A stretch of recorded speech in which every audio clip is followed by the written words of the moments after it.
Shalom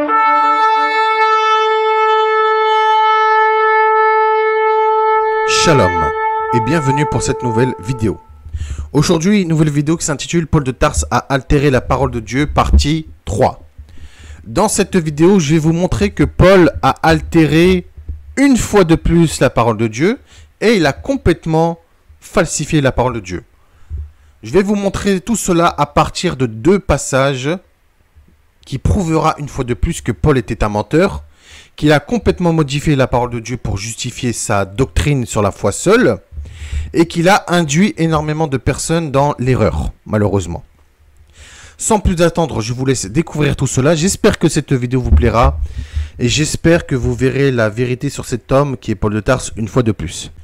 Bien, commençons cette vidéo. Alors, Paul déclare qu'il n'a pas altéré la parole de Dieu. 2 Corinthiens chapitre 4 verset 2. Pourtant, ses écrits prouvent le contraire. À plusieurs reprises, Paul a altéré la parole de Dieu. C'est complètement faux.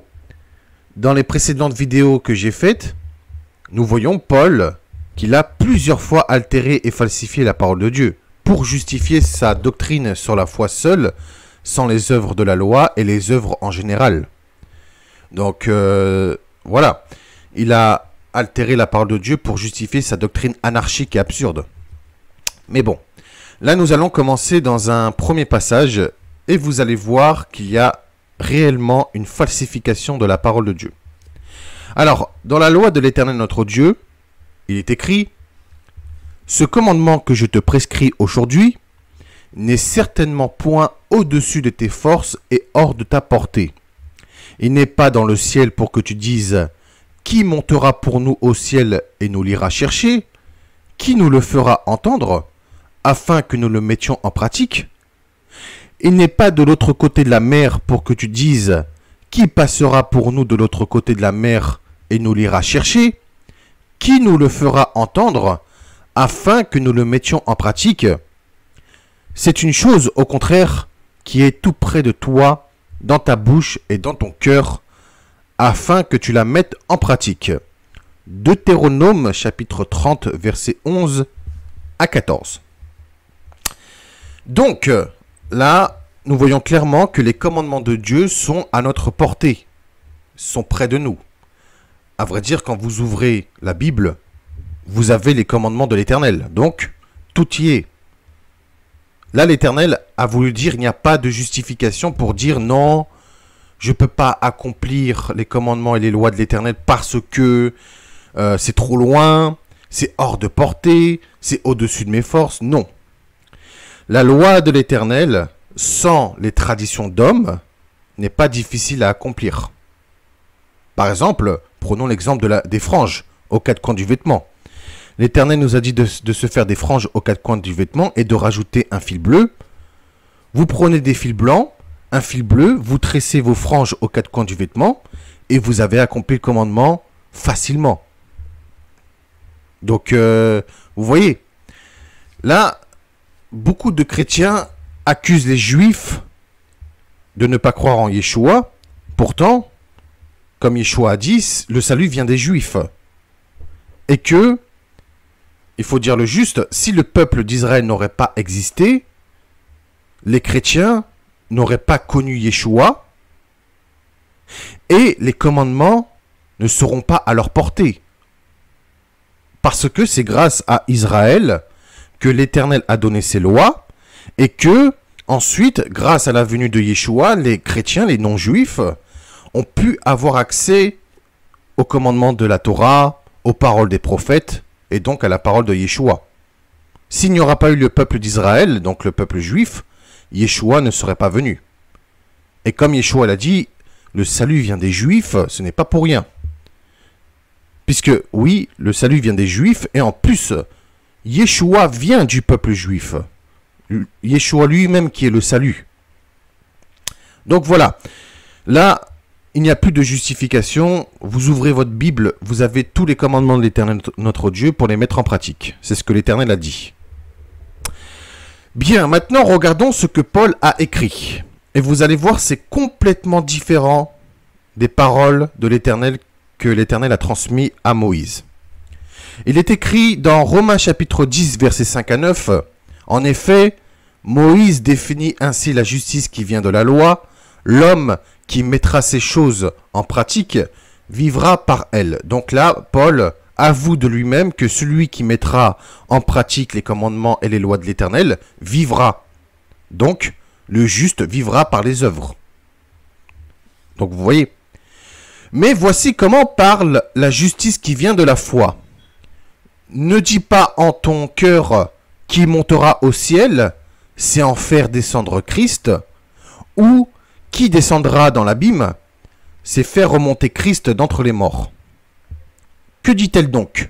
La parole est près de toi, dans ta bouche et dans ton cœur. Or, c'est la parole de la foi que nous prêchons.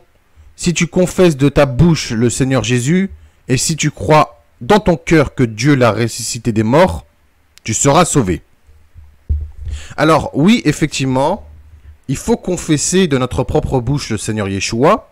Il faut croire de tout notre cœur que Yeshua est le Fils de Dieu, qu'il a été ressuscité d'entre les morts et que Dieu le Père l'a ressuscité d'entre les morts.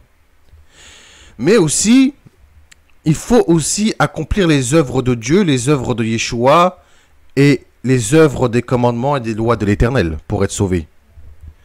Parce que avoir la foi seule ne sauve pas. Ce que Jacques a dit, frère de Yeshua, il a dit que la foi sans les œuvres est morte. On ne peut pas être sauvé avec la foi seule, tout simplement, pardon. Il faut faire les œuvres. Quelles sont les œuvres? Faire le bien, accomplir la justice, l'amour, l'équité, la miséricorde, accomplir les lois, les alliances et les commandements de l'Éternel notre Dieu, tout en ayant la foi en Yeshua. Voilà, tout simplement. Alors, plutôt que de chercher à étayer son argument par la citation de la loi et des prophètes, parce que la contradiction était trop grande pour lui, il a choisi de contraster délibérément sa conception de la justice fondée uniquement sur la foi seule sans les œuvres, avec celle fondée sur la loi de l'Éternel qu'il a transmise à Moïse. Et il l'a fait d'une manière très soignée, simplement en prenant le langage de Moïse et en remplaçant « qui nous le fera entendre » afin que nous le mettions en pratique, donc ça c'est l'Éternel qui l'a dit à travers Moïse, par, et là Paul dit, c'est en faire descendre Christ. Vous avez vu, hein? Qui nous le fera entendre afin que nous le mettions en pratique? Non, il a remplacé par, Paul a remplacé par, c'est en faire descendre Christ. Et Moïse dit, qui passera pour nous de l'autre côté de la mer et nous l'ira chercher? Qui nous le fera entendre afin que nous le mettions en pratique? Paul a remplacé par, qui descendra dans l'abîme? C'est en faire remonter Christ d'entre les morts. D'ailleurs, dans le passage de Deutéronome, il n'y a pas la mention de l'abîme. Donc, vous voyez. Mais en prenant le langage même de la loi et en faire une parodie pour soutenir une idée qui est le contraire direct de la substance de la loi, c'est clairement une altération de la parole de Dieu. D'ailleurs, pour justifier sa doctrine avec la foi seule sans les œuvres, il a volontairement supprimé les 3 passages afin que tu la mettes en pratique. Et a rajouté, c'est la parole de la foi que nous prêchons. Donc il a rajouté 3 autres passages. Il a supprimé les 3 passages de afin que tu la mettes en pratique. Et il a modifié cela en rajoutant, écoutez bien, c'est en faire descendre Christ. Aussi, qui descendra dans l'abîme, c'est en faire remonter Christ d'entre les morts. Et ensuite, le 3e passage, c'est la parole de la foi que nous prêchons. Donc là, on voit clairement que Paul a supprimé volontairement des passages et il a modifié en rajoutant des choses qui ne sont pas inscrites dans la loi. Et en rajoutant et en supprimant des paroles, Paul enfreint le commandement du Père de ne pas rajouter ni retrancher ou modifier les paroles de la loi. Comme est écrit dans Deutéronome chapitre 4 verset 2, « Vous n'ajouterez rien à ce que je vous prescris, et vous ne retrancherez rien mais vous observerez les commandements de l'Éternel votre Dieu, tels que je vous les ai prescrits. Pourquoi notre Créateur et Père béni et glorifié soit-il, lui-même ne modifiera ni ne changera les paroles qui sont sorties de ses lèvres, comme est écrit dans le psaume chapitre 89, verset 34. Il est écrit « Je ne romprai pas mon alliance, ni ne modifierai la parole qui est sortie de mes lèvres. » Donc vous voyez, je ne romprai pas mon alliance. Donc l'idée que les premières alliances sont abolies et sont vieilles et que la loi elle a disparu, c'est complètement faux.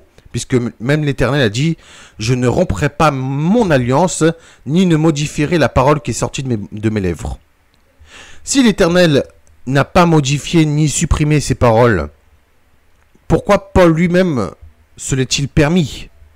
Même Yeshua, il a enseigné la loi et les prophètes, tels que le Père lui a enseigné et lui a ordonné de dire. Puisque n'oublions pas que Yeshua il a dit que sa doctrine ne vient pas de lui-même, mais de celui qui l'a envoyé, donc de l'Éternel notre Dieu. Yeshua, quand il enseignait, il disait des paroles de la loi. Il ne modifiait pas. Paul, lui, l'a fait à plusieurs reprises. C'est une altération et une falsification de la parole de Dieu que Paul a fait. Tout simplement. Là, on voit que Paul a rajouté, a retranché et modifié les paroles de la loi et il a enfreint le commandement du Père. S'il aurait su la loi et les prophètes, comme lui-même le dit, il aurait su qu'on ne doit pas rajouter des choses, on ne doit pas retrancher des choses et on ne doit pas modifier des choses que l'Éternel a prescrit. Donc là, Paul a réellement falsifié et altéré la parole de Dieu. Maintenant, voyons le deuxième passage que Paul a falsifié. Alors, le prophète Isaïe a dit « C'est pourquoi ainsi a dit le Seigneur l'Éternel, voici je mettrai pour fondement une pierre en Sion, une pierre éprouvée, la pierre de l'angle la plus précieuse, pour être un fondement solide. Celui qui croit n'aura point hâte de fuir. » Isaïe chapitre 28, verset 16. Donc là, Isaïe dit que l'Éternel mettra pour fondement une pierre en Sion. Elle sera une pierre éprouvée, une pierre de l'angle la plus précieuse, donc c'est-à-dire qu'elle aura une très grande valeur pour être un fondement solide. Et celui qui croira n'aura point hâte de fuir, c'est-à-dire qu'il ne sera pas pressé de fuir. Donc là, on voit clairement que cette pierre sera une pierre magnifique. Elle sera bénéfique pour tous ceux qui croiront. Maintenant, Paul dit autre chose. Et là, vous allez voir qu'il a encore modifié des paroles et qu'il a falsifié et altéré la parole du prophète Isaïe. Paul dit dans Romains chapitre 9, verset 33, « Selon qu'il est écrit, voici je mets en Sion une pierre d'achoppement et un rocher de scandale. Et celui qui croit en lui ne sera point confus. » Alors là, franchement, si ça ce n'est pas une altération, une falsification de la parole de Dieu, alors c'est quoi? Paul a complètement tordu les paroles du prophète Isaïe. Et donc les paroles de l'Éternel, puisque c'est l'Éternel qui a dit ces paroles à travers le prophète Isaïe. Il a même modifié les paroles de l'Éternel qu'il a transmises au prophète Isaïe.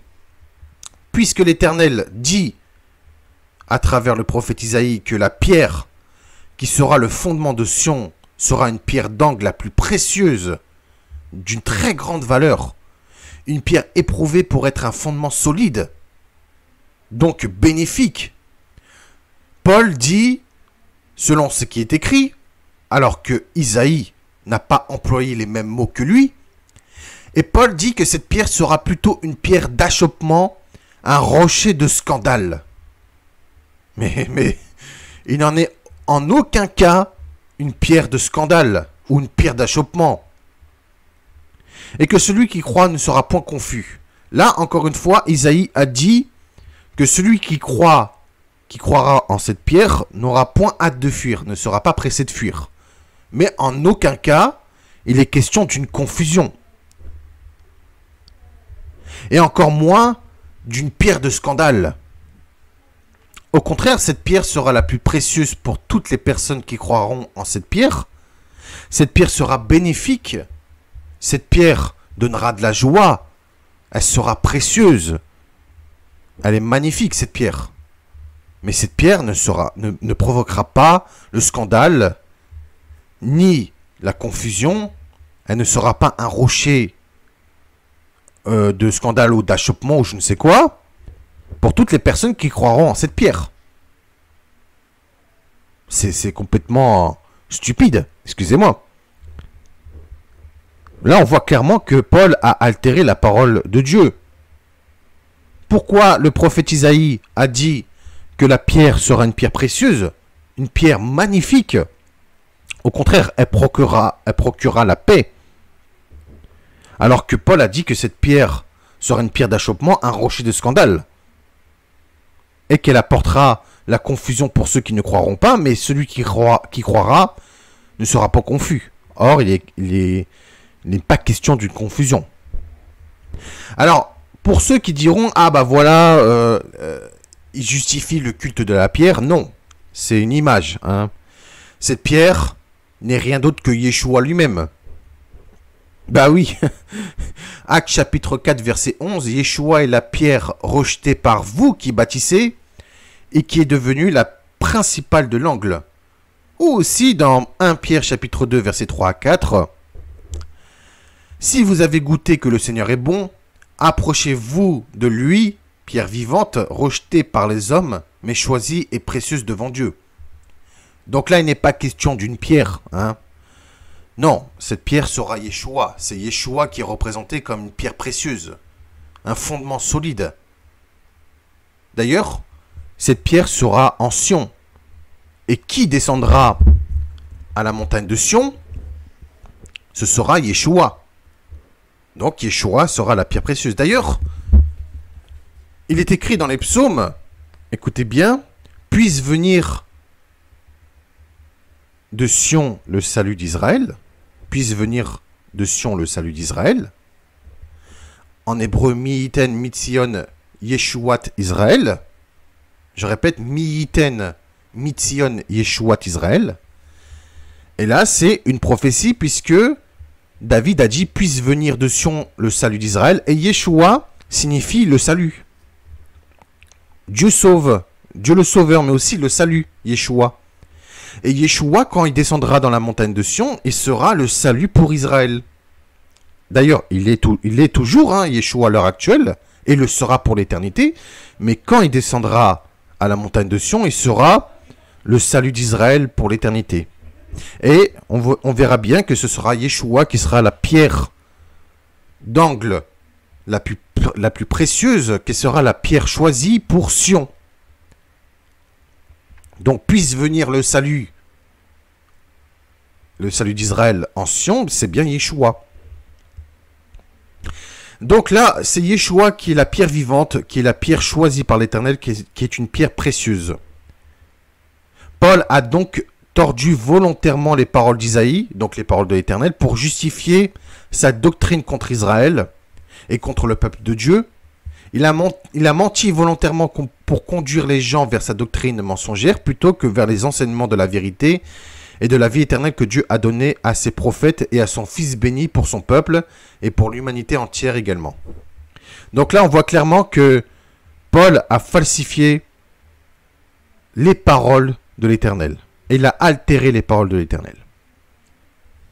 Bien, c'est la fin de cette vidéo. J'espère que cette vidéo vous aurait plu. Et j'espère que vous aurez vu la vérité sur cet homme qui est Paul de Tarse une fois de plus. Maintenant, revenez vers Yeshua. Abandonnez Paul de Tarse et ses enseignements et ses doctrines mensongères. Paul altère la parole de Dieu. Il induit énormément de gens dans l'erreur et en enfer à cause de ses mensonges et de ses fausses doctrines. Revenez vers Yeshua, servez l'Éternel, servez l'Esprit Saint. Observez les lois, les alliances et les commandements de Dieu, de l'Éternel notre Dieu, tout en ayant la foi en Yeshua, et vous aurez un trésor dans les cieux. Comme Yeshua l'a dit. Yeshua il a dit que celui qui croira en son nom et qui fera ses œuvres et les œuvres du Père aura un trésor dans les cieux. Celui qui accomplira les commandements, qui les mettra en pratique et les enseignera aux autres à faire de même, sera appelé le plus grand dans les royaumes des cieux. Paul n'a pas observé les commandements de Dieu, il a enseigné aux autres à faire de même, à abandonner les lois de Dieu, et il est appelé le plus petit dans le royaume des cieux. D'ailleurs, Paul signifie petit. C'est assez incroyable. Et que lui-même a enseigné aux autres d'abandonner les lois de l'Éternel. Et il est appelé le plus petit dans le royaume des cieux. Donc, posez-vous les bonnes questions. Revenez vers Yeshua sincèrement. Revenez vers l'Éternel et ses lois et ses ordonnances, ses commandements et ses alliances. Et vous aurez un trésor dans les cieux. Si vous faites la volonté du Père. Bien. Prenez soin de vous et de vos proches, c'est très important. Et comme d'habitude, portez-vous bien. Que le Seigneur vous bénisse abondamment et que le Seigneur vous envoie son Esprit Saint pour connaître la vérité. Que le Seigneur vous envoie sa lumière et vous guide vers la droiture et la vérité. Je vous dis shalom. Merci de m'avoir écouté.